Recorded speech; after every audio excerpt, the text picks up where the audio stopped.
Video में विज्ञान विषय कक्षा 10 के प्रथम यूनिट टेस्ट में पूछे जाने वाले लघु उत्तरीय प्रश्नों का सेट बनाया गया है।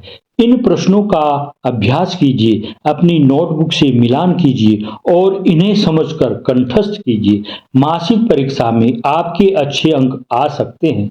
ये मासिक परीक्षा के अंक अर्धवार्षिक परीक्षा के परीक्षाफल में जोड़े जाते हैं। बोर्ड परीक्षा में जो 20 अंक का आंतरिक मूल्यांकन होता है, वहां पर भी इनको जोड़ा जाता है।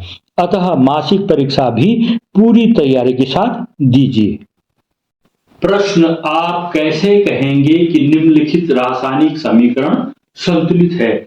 NaCl plus AgNO3 is equal to AgCl plus NaNO3।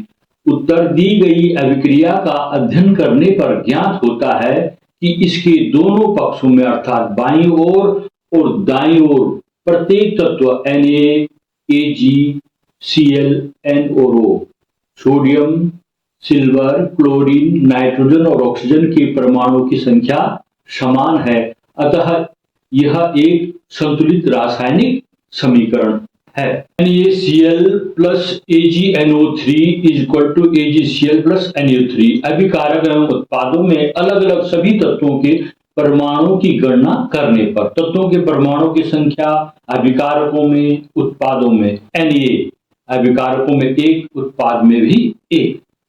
Chlorine, अभिकारक में 1, उत्पाद में 1 परमाणुओं की संख्या ध्यान रखना। ऑक्सीजन के परमाणु संख्या 3 और 3। ऊपर देखिए उसमें नाइट्रोजन के परमाणु की संख्या 1 और 1 और जो चांदी है Ag उसका 1 1। अतः यह समीकरण संतुलित है।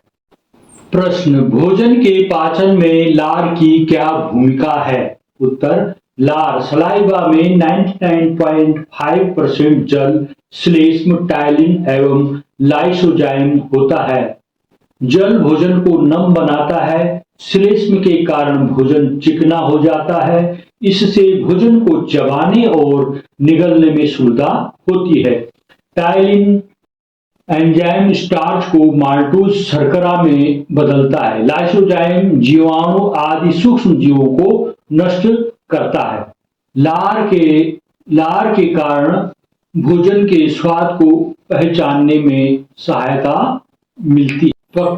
प्रश्न, प्रकाश संश्लेषण के आवश्यक कारक क्या हैं? उत्तर, प्रकाश संश्लेषण के 2 आवश्यक कारक निम्नलिखित होते हैं। फर्स्ट, बाह्य कारक प्रकाश हो गया, तापमान, कार्बन डाइऑक्साइड, जल प्रमुख कारक हैं।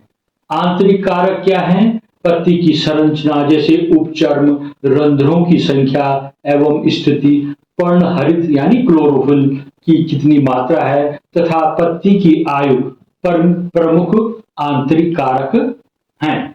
एंजाइम क्या है? एंजाइम का एक प्रमुख कार्य लिखिए। उत्तर, एंजाइम्स प्रोटीन प्रकृति के जैव उत्प्रेरक होते हैं जो विभिन्न जैव रासायनिक क्रियाओं में उत्प्रेरक का कार्य करते हैं। जैसे कुछ एंजाइम्स जटिल कार्बनिक यौगिकों को सरल अणुओं में तोड़ देते हैं।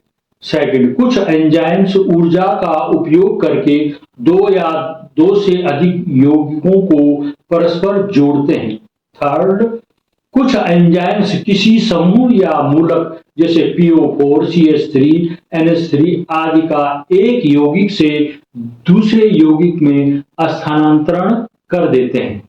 प्रकाश संश्लेषण क्या है? उत्तर इसका, प्रकाश संश्लेषण एक ऑक्सीकरण अवकरण क्रिया है। इसमें जल का ऑक्सीकरण तथा CO2 का अवकरण होता है। यह क्रिया प्रकाश तथा पर्णहरित की उपस्थिति में होती है। पर्णहरित जो पौधे की पत्तियों का हरा रंग है। इसके फलस्वरूप पौधे CO2 तथा H2O कार्बन डाइऑक्साइड तथा जल से ग्लूकोज कार्बोहाइड्रेट्स का संश्लेषण करते हैं। इसमें ऑक्सीजन सह उत्पाद के रूप में मुक्त होती है।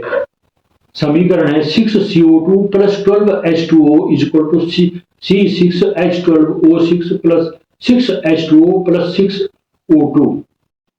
प्रश्न, सिल्वर क्लोराइड को गहरे रंग की बोतलों में भंडारित क्यों किया जाता है? उत्तर, सिल्वर क्लोराइड प्रकाश सुग्राही होता है। सूर्य के प्रकाश की उपस्थिति में उद्भासन, एक्सपोजर अर्थात उसको प्रकाश में वो दिखता है, पर सिल्वर क्लोराइड निम्न प्रकार अवघटित होता है। Silver chloride 2AgCl is equal to 2Ag plus Cl2।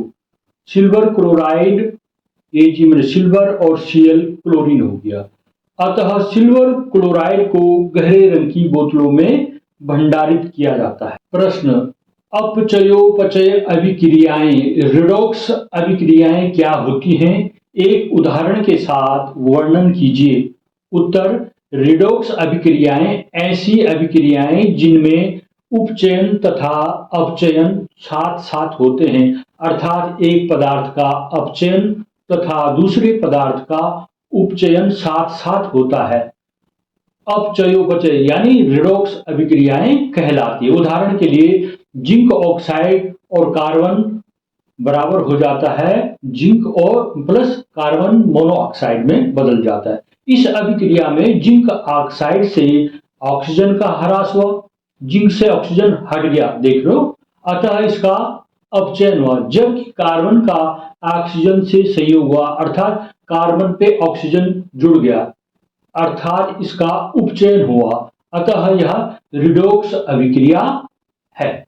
प्रश्न, आयरन को नम वायु में डाल देने पर कुछ दिनों में जंग लग जाता है, कारण सहित स्पष्ट कीजिए कि यह किस प्रकार का परिवर्तन है? उत्तर, आयरन को नम वायु में डाल देने से वह नम वायु से क्रिया करके आयरन ऑक्साइड बनाता है। यह आयरन ऑक्साइड ही आयरन पर जंग के रूप में परत बना लेता है। इस आयरन ऑक्साइड के गुण आयरन के गुणों से भिन्न होते हैं, अतः यह रासायनिक परिवर्तन का उदाहरण है। प्रश्न, निम्नलिखित अभिक्रियाओं के रासायनिक समीकरण लिखिए। एल्युमिनियम का भाप के साथ क्रिया, पोटेशियम का जल के साथ अभिक्रिया। उत्तर फर्स्ट है, एल्युमिनियम और भाप जब ये क्रिया करते हैं तो एल्युमिनियम ऑक्साइड बनता है और हाइड्रोजन गैस उत्पन्न होती है। तो 2Al plus 3H2O is equal to Al2O3 plus 3H2। Second है, पोटेशियम और जल आपस में क्रिया करके पोटेशियम हाइड्रोक्साइड और हाइड्रोजन गैस मुक्त करते हैं। 2K plus 2H2O is equal to 2KOH plus H2। यहाँ पर जो ये मान है H2O3, ये 3 नीचे आता है, H का 2 नीचे आता है, यहाँ पर ये सीधे में आ गया है, इसमें ये कमी है। तो आप जब भी लिखोगे परीक्षा में इसको दाहिनी तरफ नीचे की ओर लिखते हैं, H2O, H के नीचे लिखना है 2 दाहिनी तरफ, इस तरह से इसको लिखा जाएगा। प्रश्न, बर्फ का अपवर्तनांक 1.31 है, इस कथन का क्या अभिप्राय है?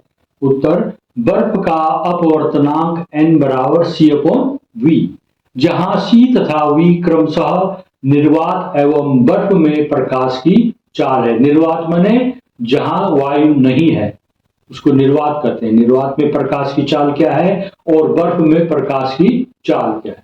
अतः बर्फ में प्रकाश की चाल V बराबर C/N बराबर C/1.31 दिया है, n बराबर 1.31 दे रखा है। अतः इस कथन से अभिप्राय है कि बर्फ में प्रकाश की चाल निर्वात में प्रकाश की चाल की 1/1.31 गुनी होगी। इस तरह से इसका आंसर देना है आपने। अगला है प्रश्न, स्नेल का अपवर्तन का नियम लिखिए। ये परीक्षा में काफी आता है, इस पे ध्यान दीजिए। उत्तर, स्नेल के अपवर्तन नियम के अनुसार किन्हीं दो माध्यमों के लिए तथा एक ही रंग के प्रकाश के लिए आपतन कोण की ज्या तथा अपवर्तन कोण की ज्या का अनुपात एक नियतांक होता है। किन्हीं दो माध्यम, जैसे एक वायु हो गया, दूसरा कांच हो गया, तो ये 2 माध्यम हो गया। प्रकाश पहले वायु में जा रहा है, उसके बाद कांच के अंदर से प्रवेश कर रहा है, तो ये 2 माध्यम हो गया। किन्हीं 2 माध्यमों के लिए तथा एक ही रंग के प्रकाश के लिए आपतन कोण की ज्या तथा अपवर्तन कोण की ज्या का अनुपात एक नियतांक होता है। यदि आपतन कोण I तथा अपवर्तन कोण R हो तो sin I upon sin R equal to K नियतांक होता है।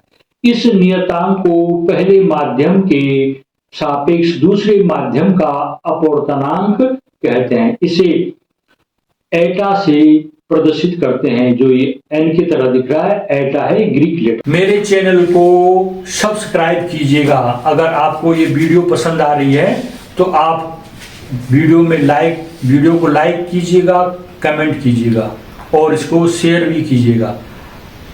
अगर आप इस चैनल में नए हैं तो मेरे चैनल को सब्सक्राइब भी कीजिएगा। धन्यवाद।